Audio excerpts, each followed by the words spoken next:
Netflix has been killing it lately with its anime adaptations, and it has released banger after banger after banger, and I'm happy to report that Terminator Zero is awesome. Now, I don't know if it's as good as like Cyberpunk or Castlevania or Arcane, but I would say that this is a must-watch for the Terminator fans, and I think this is probably the best story in the Terminator franchise since Terminator 2. And I think what's so cool about the show, like what makes it so great, is that, yeah, it covers a lot of the same story beats that we know and love from Terminator, but it also like carved its own path. As an example, like the first 4 episodes, it's typical Terminator stuff. If you've seen a Terminator movie, you know where this is going. You know, Judgment Day is coming, someone's trying to stop it, you know, a Terminator goes back in time, a resistant fighter comes back through time, they, you know, try to find the one person they're both after, and one person's trying to protect, the Terminator is trying to kill, and that's kind of how the first 4 episodes are laid out. It's very familiar, but then at like episode 5 and episode 5 through 8, the story like expands and it grows big and it becomes more personal, more intimate.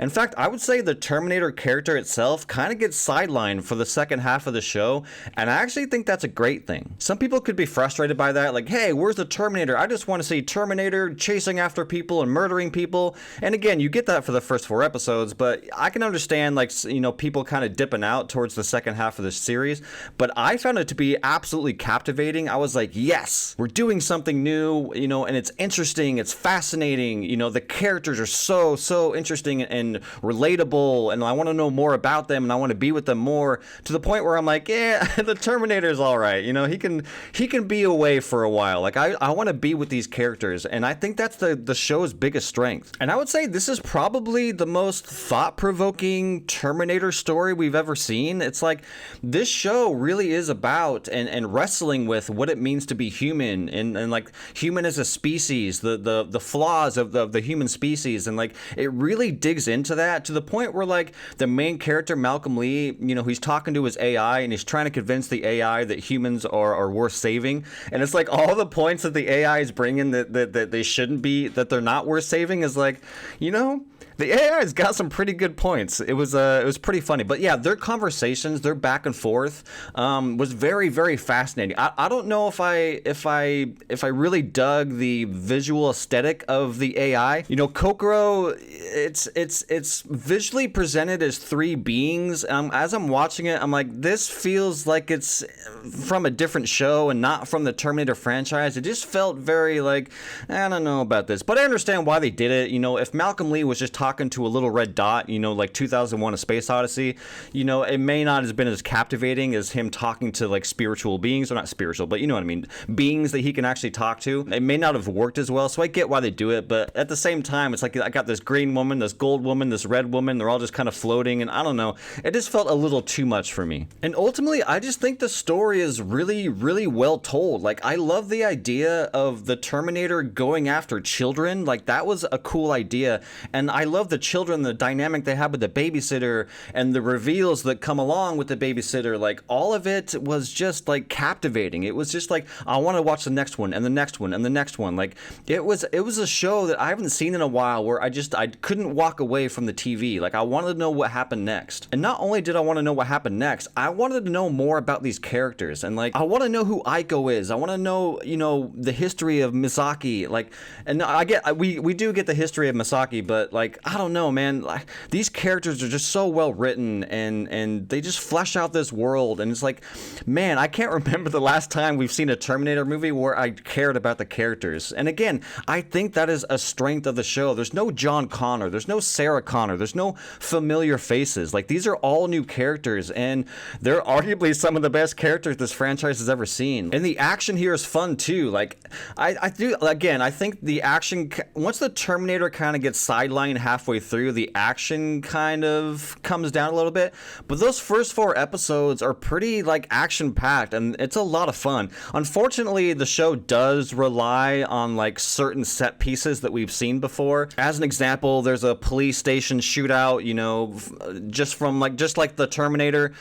So I do think it does rely a little bit too much on the older movies when it comes to action, but for the most part, like, there's some great action set pieces. There's one early on on. I think it's in like episode 2 or 3 that happens in like these tunnels that escalates on top of a mall when Aiko gets involved. Yeah, there's just a lot of great set pieces. Or like, well, do I want to spoil it?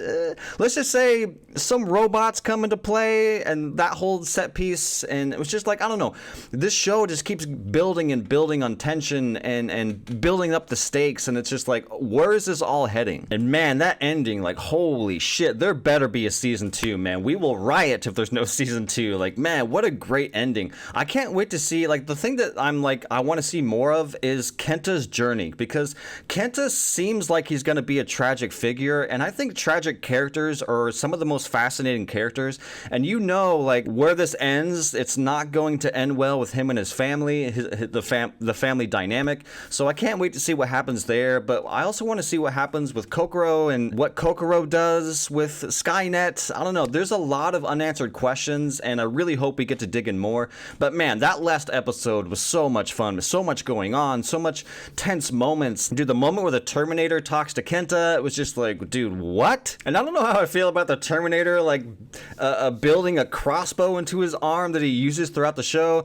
That was a little silly to me. I don't know. It was just like, or like when he puts he attaches a robot head to his shoulder so that he can kind of fit in with the other robots. I was like, I don't know. Some of these decisions are a little out there. When it's anime, have fun with it. I get it, but it's like, I don't know. I don't know if I dug the crossbow. A little too much for me. But yeah, it's interesting. Like, this show is kind of split in two different stories, right? You got a lot of stuff with Malcolm Lee having discussions with the AI. There's a lot of like cutting back and forth between Malcolm and what's happening with his family trying to get away from the Terminator.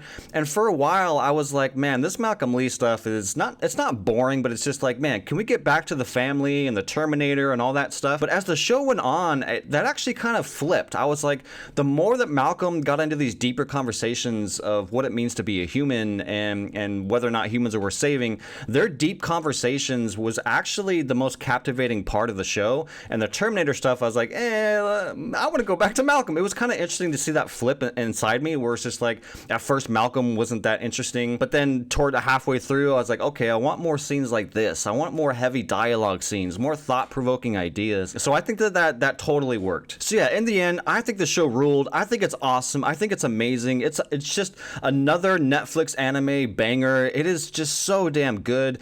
Again, I think it's one of the best Terminator stories we've had since Terminator 2. Can't wait to see where this goes next. There better be a season 2 or I'm going to flip my shit. But if it did end with this season, I would be happy enough. There's a lot of unanswered questions. It would be kind of lame, but I would still be happy enough that like we got this cool ass Terminator story that felt different, that felt new. It wasn't like trying to rehash old shit. It's not member berries. It's not remember like a lot of like stuff that Hollywood does with the requels and reboots. And it's not doing that. It's doing its own thing with its own new set of characters, its own story, its own ideas, its own themes. And yeah, that's just the biggest compliment I can give the show. Like, it's an incredible, amazing watch, and it's really quick. It's only 8 episodes long. You could probably watch it in a weekend. Highly recommend this one. 2 thumbs up. Loved it. Let me know what you thought. Have you seen Terminator Zero? Did you like it as much as I did? Did you hate it? Let me know in the comments below what you thought of the show. And until the next time, I will see you on the next one.